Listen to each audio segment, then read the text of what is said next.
আজ বিহারে নতুন সরকারের শপথ গ্রহণ অনুষ্ঠান। দশমবার মুখ্যমন্ত্রী হিসেবে শপথ নেবেন নীতিশ কুমার। উপমুখ্যমন্ত্রী পদে শপথ নেবেন সম্রাট চৌধুরী ও বিজয় সিনহা। শপথ গ্রহণের সাক্ষী থাকবেন প্রধানমন্ত্রী নরেন্দ্র মোদী, কেন্দ্রীয় স্বরাষ্ট্রমন্ত্রী অমিত শাহ, থাকবেন প্রতিরক্ষা মন্ত্রী রাজনাথ সিং সহ বিজেপি শাসিত রাজ্যের মুখ্যমন্ত্রীরা। নীতিশ কুমারের শপথ গ্রহণ উপলক্ষে নিরাপত্তার চাদরে মুড়ে ফেলা হয়েছে পাটনা। গান্ধী ময়দানে সকাল 11:30টায় হবে শপথ গ্রহণ অনুষ্ঠান।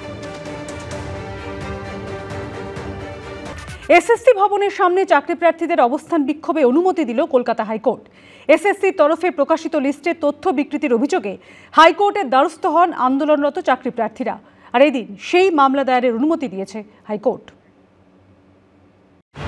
স্কুল সার্ভিস কমিশনের নতুন নিয়োগ প্রক্রিয়া শুরু হয়েছে, আর শুরু থেকেই নিয়োগ প্রক্রিয়ার স্বচ্ছতা নিয়ে উঠেছে প্রশ্ন।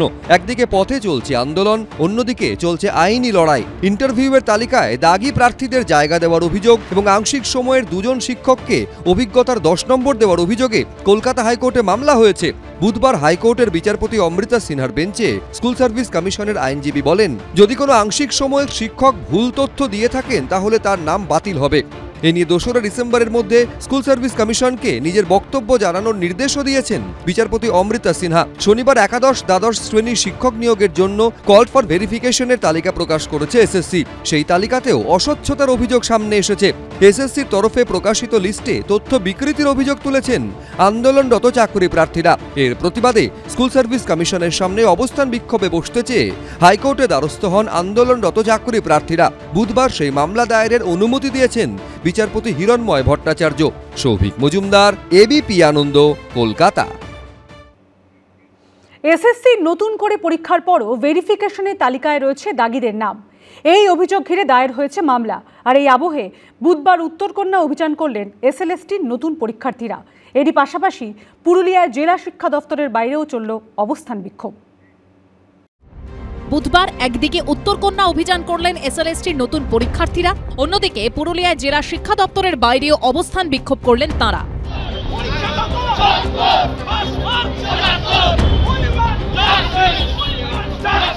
এদিন সকাল 11টা নাগাদ শিলিগুড়ির জলপাই মোড় থেকে শুরু হয় মিছিল। এরপর 3 বাত্তি মোড়ে ব্যারিকেড করে মিছিল আটকায় পুলিশ। সেখানেই ধর্নায় বসে পড়েন আন্দোলনকারীরা। আদালতে এখনো কেস চলছে। 24 তারিখে 26 তারিখে শুনানি আছে, কিন্তু কমিশন অনৈতিকভাবে কিভাবে আগে লিস্ট বের করতে পারে? সুপ্রিম কোর্ট যে রায় দিয়েছিল টেন্ডেড ক্যান্ডিডেট তাদের যারা ফর্ম ফিল আপ করতে পারে না, কিন্তু আমরা ওই লিস্টে দেখতে পাচ্ছি যে ওই লিস্টে টেন্ডেড ক্যান্ডিডেটরা যুক্ত হয়ে আছে। এই যে দুর্নীতি, প্যানেলের মধ্যে যে দুর্নীতি নতুন করে, সেটার আমরা ধিক্কার জানাচ্ছি। শেষমেশ 5 জনকে মুখ্যমন্ত্রীর সচিবালয়ে গিয়ে ডেপুটেশন দেওয়ার অনুমতি দেয় পুলিশ। একদিকে যখন শিলিগুড়িতে এসএলএসটি নতুন চাকরি প্রার্থীদের মিছিল ঘিরে উত্তেজনা তৈরি, অন্যদিকে পুরুলিয়াতেও একই দাবি দাওয়া নিয়ে বিক্ষোভ দেখালেন তাঁরা। জেলা শিক্ষা দপ্তরের বাইরে জমায়েত করে প্রতিবাদ মিছিল করেন এসএলএসটির নতুন পরীক্ষার্থীদের একাংশ। কেন 10 নাম্বার ইন্টারভিউর আগে অভিজ্ঞতার নাম্বার দেওয়া হবে? 70 পেয়েও আমরা ডাক পাচ্ছি না। তাহলে এই পরীক্ষা কিসের জন্য নেওয়া? আমরা কি শুধু আমাদের ওই টাকা কালেকশন করার জন্য, ফর্ম ফিল আপ করার জন্যই আমাদের এই পরীক্ষা? আমরা 100% নাম্বার চেয়ে কী করে বেশি নাম্বার পেতে পারি? উনি আলাদাভাবে লিস্ট পাবলিশ করতে পারতেন, ফ্রেশার্সদের আলাদা, ইন সার্ভিসদের আলাদা, সেক্ষেত্রে আমরা কিছুটা সুযোগ পেতাম। এবার ওনারা যদি বলতেন যে আমরা কোনো ভ্যাকেন্সি বাড়াবো না, ইন সার্ভিসদের ভ্যাকেন্সিটা ওনারা রেখে দিতেন, তাহলে আমরা হয়তো ফর্ম ফিল আপটা করতাম না। অন্য বা এই যে 2 মাস বা 4 মাস আমরা একটা সময় ওই এসএসসির পেছনে দিলাম, সেই সময়টা আমরা দিতাম না। ফের রাজপথে আন্দোলন, ফের উত্তাল পরিস্থিতি। আন্দোলনকারীদের নজর হাইকোর্ট ও রাজ্য সরকারের দিকে। যারা কর্মপ্রার্থী তাদের আবেগ এবং তাদের যন্ত্রণাকে নিশ্চিতভাবে আমরা সম্মান করি, কিন্তু কিছু জটিলতার পরেও মাননীয় মুখ্যমন্ত্রী, মাননীয় শিক্ষামন্ত্রী তাঁরা জট খুলে চাকরির দরজা খুলছেন। আর যতবার দরজা খুলছেন ততবার রামবামের কিছু আইনজীবী কোনো না কোনো ছুতোয় কোর্টে গিয়ে আরও জটিলতা কিছু তৈরি করার চেষ্টা করছেন। নতুন করে পরীক্ষা হওয়ার পরও বিতর্ক কিছুতেই পিছু ছাড়ছে না এসএসসির। সনদ ঝা, সন্দীপ সমাদ্দার ও আশাবুল হোসেনের রিপোর্ট, এবিপি আনন্দ। জলপাইগুড়ির মালবাজারে এক মহিলা বিএলওর অস্বাভাবিক মৃত্যুর ঘটনা। মৃতের নাম শান্তিমুনি ওরাও। পরিবারের অভিযোগ, এসআইআর সংক্রান্তের কাজ নিয়ে চাপে ছিলেন ওই মহিলা। মালবাজার থানার পুলিশ দেহ উদ্ধার করে ময়না তদন্তে পাঠিয়েছে। আর এদিকে এই ঘটনায় নির্বাচন কমিশনের ভূমিকা নিয়ে প্রশ্ন তুলেছেন মুখ্যমন্ত্রী মমতা বন্দ্যোপাধ্যায়। পাল্টা জবাব দিয়েছে বিজেপি। পূর্ব বর্ধমানে মেমারির পর জলপাইগুড়ির মালবাজার। ফের এসআইআর এ কাজের চাপে বিএলওর মৃত্যুর অভিযোগ উঠল। মৃতার নাম শান্তিমণি ওরাও। পেশা আইসিডিএস কর্মী শান্তিমণি মালবাজারের রাঙামাটি পঞ্চায়েতের বিএলও ছিলেন। বুধবার সকালে বাড়ির সামনে থেকে উদ্ধার হয় তার ঝুলন্ত দেহ। পরিবারের দাবি, এসআইআর সংক্রান্ত কাজ নিয়ে মানসিক চাপের মধ্যে ছিলেন তিনি। वो बीएलओ का काम कर रहा था। नेशनल क्या बोलता है, वो फॉर्म भरने गया था। सुबह 11 बजे निकला था, शाम को 7:30 बजे आया यहाँ भी। हाथ पैर धोया नहीं है, मन में टेंशन हो गया क्या। वो बोल रहा था पहले भी इतना काम बीएलओ का काम का हेडेक हो जा रहा है, हम बहुत मुश्किल लग रहा है, रीजन दे देगा बोल रहा था। रीजन भी देने गया था जॉइंट वीडियो के पास। हम जब नींद से उठ गया तो यहाँ पे आया तो यहाँ पे था नहीं, वहाँ पे दरवाज़ा खुला था, उधर में जाके देखा है ये सुसाइड कर दिया है। এই খবর ছড়িয়ে পড়তে চাঞ্চল্য ছড়া এলাকায়।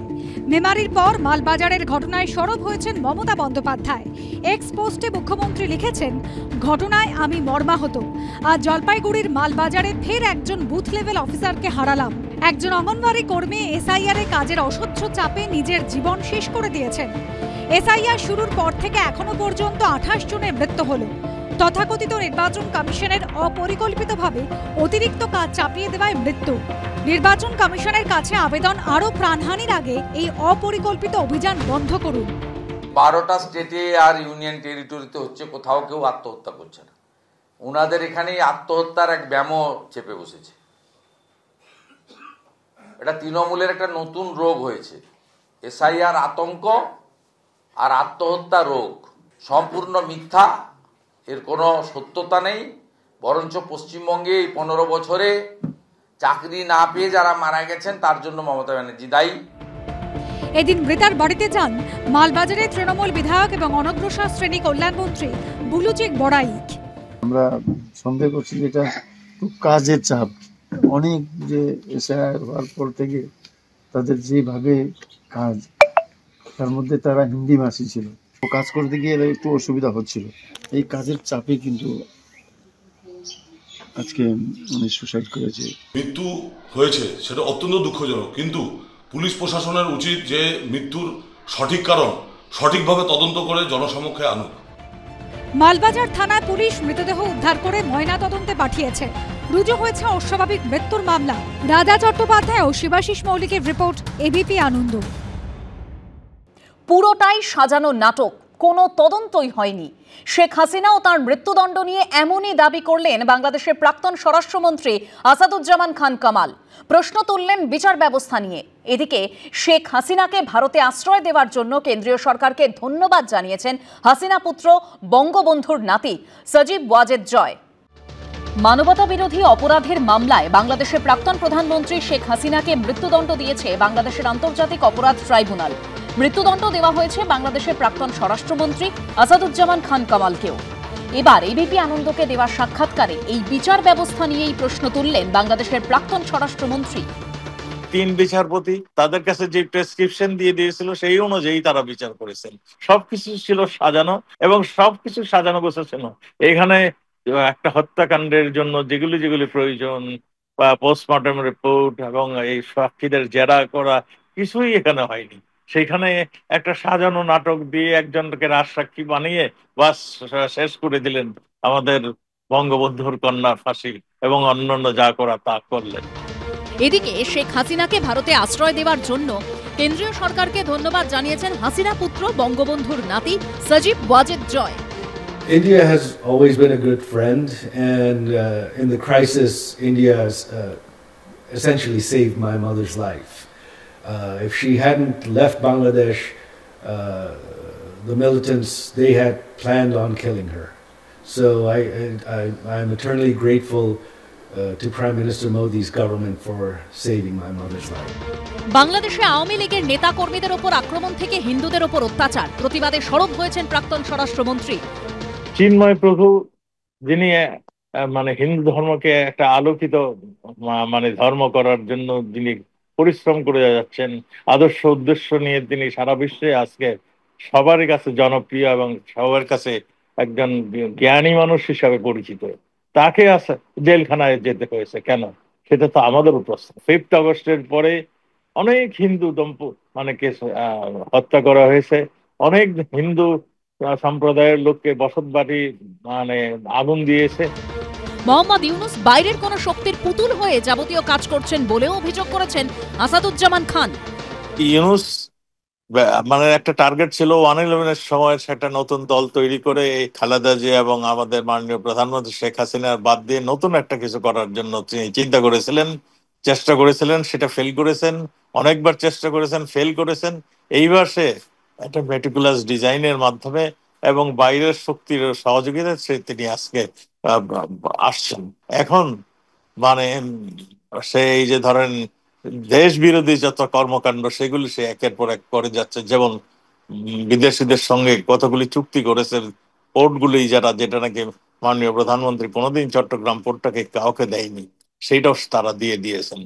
আমি মনে করি ইউনূস যেটুকু করে ফেলছে এবং এখন জঙ্গি সংগঠন ইসলামী জামাত ইসলাম এরা ক্ষমতায় আসার জন্য এরা এখন ইউনূসের ঘাড়ে পা রেখেছেন। আগামী বছর ফেব্রুয়ারিতে বাংলাদেশে নির্বাচন হওয়ার কথা। অর্ণব মুখোপাধ্যায়ের রিপোর্ট, এবিপি আনন্দ। এবিপি আনন্দ, এগিয়ে থাকে, এগিয়ে রাখে।